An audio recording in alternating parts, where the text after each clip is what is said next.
The movie begins in 2047, and a century of technological revolution has occurred. In one of the fantasy verses, a group of adventurers working together are gallivanting through medieval woods when they encounter an evil witch. The group works to defeat her and claim their prize. Once the fight is over, they start discussing their next destination when one of them tells the rest to go ahead because he needs to check his email. Back in the real world, Agent Nash wakes up from his fantasy game and sees an email that tells him to meet the person at the temple. After having a glass of alcohol, Nash gets his coat and heads out. Taking his flying car, he goes to Cinternus Corporation to meet with Dinah, the company's operative. Inside her office, Dinah tells him that they had a new case that happened just a few hours ago. She explains that 148 victims were killed while playing a game from the Westland verse with the use of a virus created by a terrorist group known as the Necromancers. She orders him to deal with the attacks as soon as possible. After explaining that he would get paid after he identifies the cell members and reveals who the Necromancers are, Dinah gives him the location the virus was traced back to and sends him on his way. Heading over to the location, Nash breaks in, not worried about getting caught as most people would be in their verses, and then starts looking around. Suddenly, he is attacked by a large man, taking him by surprise. The two roll on the floor, punching and kicking each other until Nash is incapacitated. The man takes Nash's ID and his gun and then heads up the stairs without another word. After a few minutes of lying down on the ground to catch his breath, Nash picks himself up and walks outside into the rain. Maneuvering through the slums of the city, he makes it to a building covered with newspapers and knocks on the door. Morrill, Nash's brother-in-law, opens the door for him and then cleans up his wounds. Morrill asks what had happened to Nash and responds sarcastically when he hears that he had an encounter, saying that there was no one to accidentally run into left on the streets. Ignoring the prying questions, Nash asks Morrill to access security cameras from a specific location he gives him.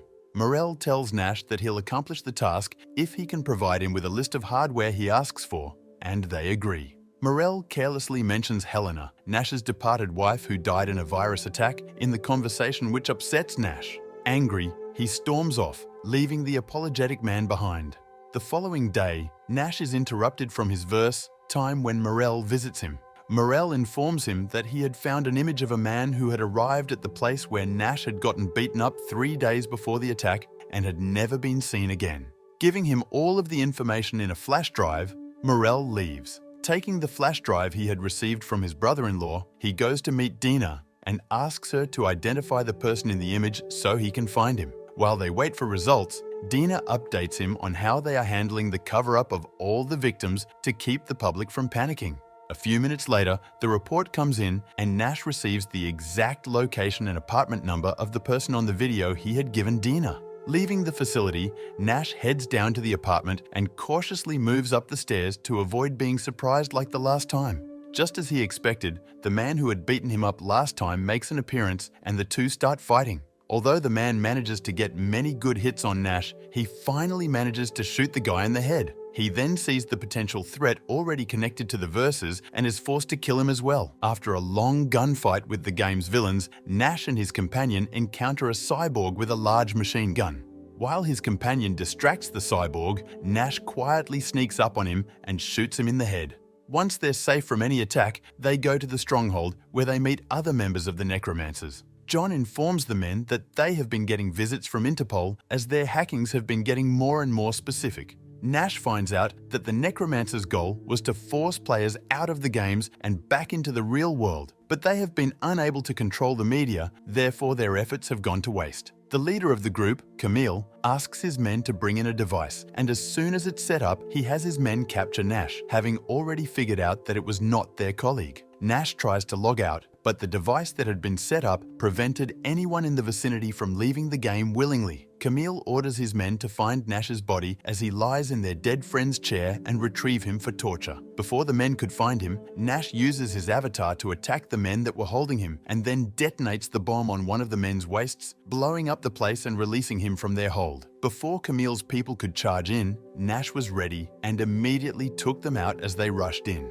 After his close call, Nash heads over to Morrill's house with all the information he has acquired and makes his brother-in-law perform a search. While he's checking, the alarm in the house goes off indicating that they had visitors. A few seconds later, a group of Interpol agents comes into the house, the head agent introducing himself as Stilson. The agent assumes that Morel is not connected because he isn't severely skinny or fat, which Morel confirms by explaining that he is a hybrid. The agent then continued to ask him about the recent hacking he did to their servers and the interest he had in the camera that was right in front of a building where a recent cyber attack had happened. Stilson has his men intimidate Morel by punching him around. A bit, Morel manages to convince Stilson that he was only a contractor who was hired by big companies to find fault in their system. The agent crashes him into doing a job for them free of charge in exchange for turning a blind eye to all the illegal hardware that fills the room. Once the agents leave, Nash comes out of hiding and thanks Morel for not ratting him out to the Interpol employees.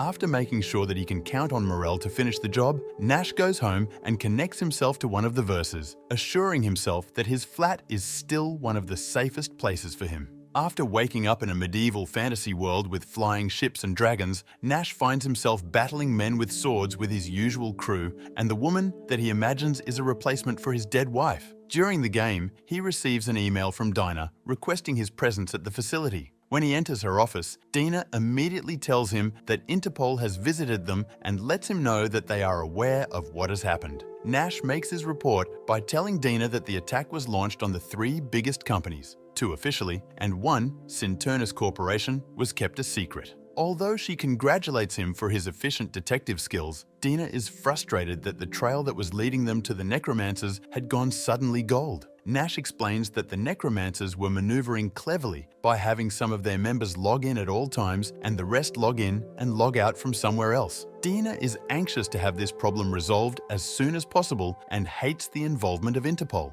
The Verse corporations pay large amounts of taxes to the government while the government pays a small amount to the connected to keep them going. But most don't have a life expectancy of above 40. Dinah informs Nash that the politicians wouldn't keep things how they are if they didn't benefit from it. Finished with the meeting, Nash goes home, but he is abused by Camille and her men, who he is surprised to find out is a woman. Camille tells Nash that he should be working for the corporation because they were the ones who killed his wife and not the necromancers. Camille tells Nash that they had stolen the virus from Cinternus Corporation and modified it, but they were never the ones that created it. She explains that his wife was close to their movement, which was why the corporation killed her off. Camille offers him revenge against the people who took his wife from him in return for his help. Agreeing to join them, Nash helps one of the instrumental members of the movement escape the scrutiny of the Interpol and delivers him safely to the necromancers. Back at Nash's apartment, Camille tells him their plan to launch a virus that one of their men created that was capable of shutting down every verse, forcing people offline. Camille explained that they needed the virus to be launched from inside Cinternus' headquarters. Giving him a device, she tells him that all he needs to do is stay close enough to a high-clearance computer for long enough for their programmers to blow the protection. After the necromancers leave, Nash contemplates the plan over several glasses of whiskey, weighing the pros and cons of forcing people out of the verses and even more, destroying them. Finally, making his decision, Nash heads down to the corporation's headquarters and activates the device while he is talking to Dinah, giving the necromancers access. Once he opens the gate wide open for Camille and her people, Nash goes home and logs back into the verse. When the necromancers start the program, players from all around the world start panicking, urging everyone to find these people and stop them. The people in the city find out the location of the necromancers and rush to the place, killing all of the members and stopping the programs. Camille and her people are all murdered by the angry mob.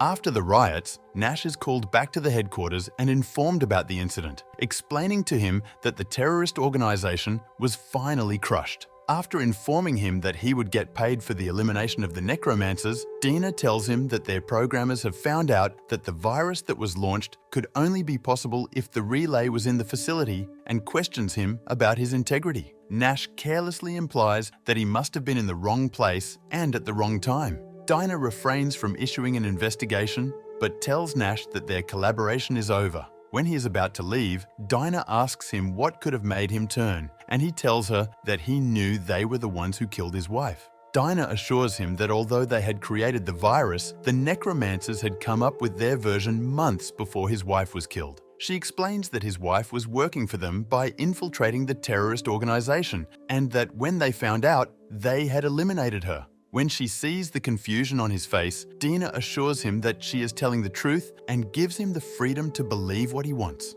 She informs him that he has made enough money working with the company to live comfortably inside the games or in the real world. Devastated by the uncertainty, Nash returns to his house and logs into the verse. Taking to heart what Dinah had said, he realizes that nothing was keeping him in the real world, so he decides to stop being a hybrid and instead becomes one of the connected like most of the population.